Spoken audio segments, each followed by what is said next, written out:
വർക്കല പാവനാശത്ത് വിനോദസഞ്ചാരികളെ തടഞ്ഞു നിർത്തി കത്തിക്കാട്ടി ഭീഷണിപ്പെടുത്തി ആക്രമിച്ച കേസിലെ പ്രതിയെ വർക്കല പോലീസ് അറസ്റ്റ് ചെയ്തു.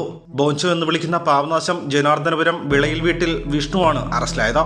മെയ് 30 രാത്രി 10:30 വർക്കല ക്ലിഫിൽ നിന്നും പാവനാശം ബീച്ചിലേക്ക് നടന്നു വന്ന തമിഴ്നാട്ടുകാരായ പരശുറാം, ഗോകുൽ, വരുൺ എന്നിവരെയാണ് ഇയാൾ തടഞ്ഞു നിർത്തി ആക്രമിച്ചത്. ഇവരെ പിന്തുടർന്ന് എത്തുകയായിരുന്നു വിഷ്ണു. കയ്യിൽ കരുതിയിരുന്ന കത്തികാട്ടി പണം ആവശ്യപ്പെട്ടു.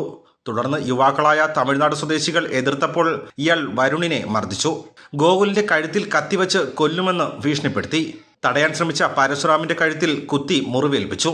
കൊലപാതക ശ്രമത്തിന് വർക്കല പോലീസ് ഇയാൾക്കെതിരെ കേസെടുത്തു. വർക്കല SHO ശ്രീകുമാറിന്റെ നേതൃത്വത്തിലുള്ള സംഘമാണ് പ്രതിയെ പിടികൂടിയത്. 3ഓളം അടിപിടി കേസുകൾ വർക്കല സ്റ്റേഷനിൽ ഇയാളുടെ പേരിലുണ്ട്. വർക്കല കോടതിയിൽ ഹാജരാക്കിയ പ്രതിയെ റിമാൻഡ് ചെയ്തു. ഭാരത് വിഷൻ, വർക്കല.